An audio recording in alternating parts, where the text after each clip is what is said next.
Welcome sa Durs 2.0. Fresh at nagbabagang happenings bang hanap mo? Mga padabarkads man yan o mga trending topics? Pwes, sagutin natin yan. Kaya naman isubscribe nyo na ang ating channel para sa mga nagbabagang balita everyday. So ayun, welcome back again sa ating YouTube channel mga kadabarkads, and for tonight's video ang pag-uusapan natin ay tungkol sa mga pangyayari po sa loob at sa labas ng Itbulaga. At bago nga po yan, i-share ko sa inyo itong binahagi ng TBJ na Facebook page. No, and sabi nga po dito, malugod sila nagpapasalamat sa mga nagpunta po at nanood ng live sa kanilang bagong studio. Sabi dito, maraming salamat sa mga Dabarkads na nakiparty sa amin ngayong second day of 2025. At kung inyong mapapansin, yung mga live audience po ng Itbulaga napaka-komportable na po sa bagong studio ng Itbulaga. So ito po talaga yung goal ng TBJ Production, ang maging komportable po ang mga live audience, and syempre ma-accommodate lahat ng live audience na gusto pong makapunta at makapanood ng Itbulaga. Samantalang pag-usapan naman natin ang tungkol dito sa pinost ni Daryl Yap bago pa lamang to mga kadabarkads, at sa post na to mukhang nagpapaliwanag agad siya, pero hindi naman natin hinihingi yung paliwanag niya tungkol sa gagawin niya pong movie tungkol dyan sa Pepsi Paloma case na yan.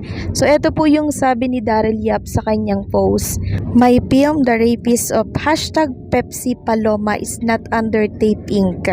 It was not founded by anti-Sotos and definitely not made to clear the Soto connection. My film is a film, a shocking, truthful revelation." So viral po ito at pinag-uusapan mga kadabarkads matapos pong ilabas ni Daryl Yap yung teaser po ng movie kahapon. So nakita nga natin doon na talaga namang kung makapag-name drop itong kanyang mga artistang pinili, talaga naman pong marami ang magagalit na supporters po ng Tito Vic and Joey, especially yung mga Dabarkads natin. So ito ilalabas daw ni Daryl Yap mga kadabarkads ngayong 2025. Pero ang tanong, papayagan ba ng MTRCB na ilabas ito sa publiko? Kilala naman po natin siguro ang chairwoman ng MTRCB. Walang iba kundi si Lala Soto. Anak po yan ni Tito Soto. So nakakapagtaka lang mga kadabarkads dito. Matagal na pong tapos ang case na to, pero bakit muling binubuhay ni Daryl Yap? Kaya naglalaro tuloy sa isipan ng maraming netizen kung sino ang nasa likod ng movie na to. Pero merong ilang mga nagsasabi na ayaw muna nilang magkomento tungkol sa movie nitong si Daryl Yap hanggat hindi po nila napapanood. Sabi ko nga po sa previous update natin na baka naman ang intention ng movie na to ay i-clear or linisin ang pangalan po ng Tito Vic and Joey. Pero kung ang intention po nila isirain ang pangalan ng trio, for sure hindi na po ito papayagan pang lumabas sa mga sinehan or sa publiko.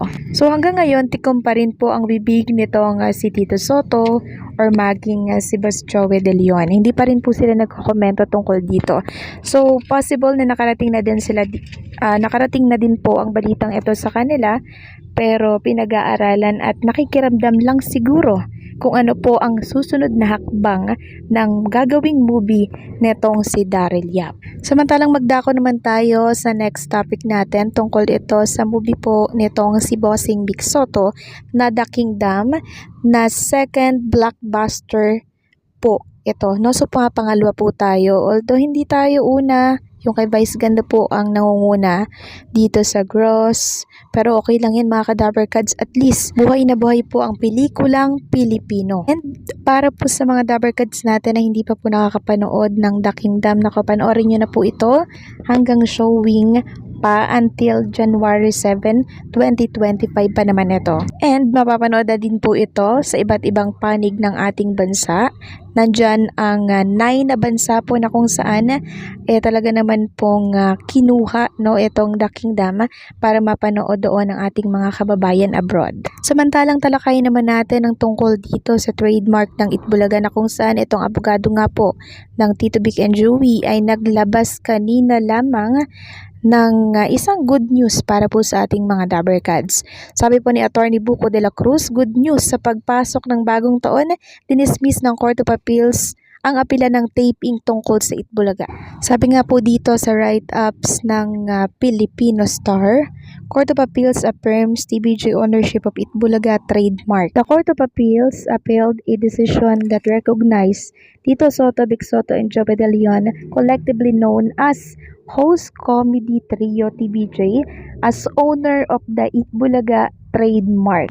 The Appellate Court 9th Division upheld the decision of the Marikina Regional Trial Court Branch 273 that favored TVJ over the trademark ownership of the Itbulaga name, dealing a blow to television and production exponent or Tape Inc. and GMA Network.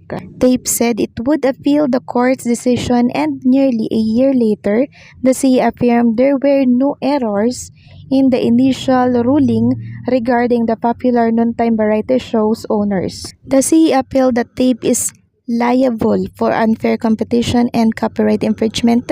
It also said that Tape and GMA must refrain from using the Itbulaga and EB name, and the Intellectual Property Office of the Philippines should cancel Tape's trademark registration for Itbulaga, EB, and any corresponding logos. So, good news po ito mga ka-Dabber Cats sa TVJ, and syempre sa buong Dabber Cats sumusuporta po sa noontime variety show na Itbulaga dahil pinapakansela na po ng Court of Appeal itong ginawang registration po ng Tape Incorporated. Mas lalo lamang pong pinagtibay ng Court of Appeal ang ownership ng Tito Vic and Joey dito po sa trademark nila na Itbulaga. So kahit na ang unang nagpa-register po ay ang Tape Incorporated at itong si Boss Joey De Leon ay nahuli, still ang Court of Appeal po, and syempre itong IPO or Intellectual Property Office of the Philippines ay pinaboran pa rin po talaga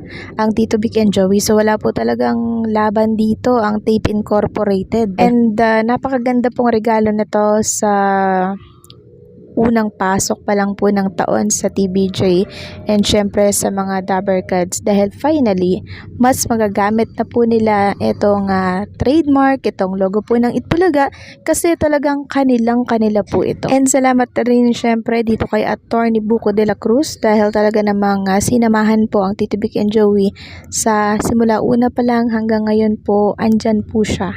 At ang nakakatuwa dito mga ka-Dabber Cats, yung mga tape defender po na vlogger ay isa-isa na pong nagkandawala dahil hindi na po sila nagkomentaryo tungkol dito sa inilabas na desisyon ng Court of Appeal. And mukhang malabo na rin pong magbalik ang mga halos-hos sa pag-produce ng mga programa, especially ang noontime show, dahil ang balita ko nga po ay napakalaki pa ng utang nito di umano sa GMA Network at paunti-unti naman na nakakabayad. So ano po ang masasabi ninyo dito mga ka-Dabber Cats? So hanggang dito lang po ang update natin. Maraming salamat po sa patuloy na pagsuporta, and don't forget to like, share, comment, and subscribe.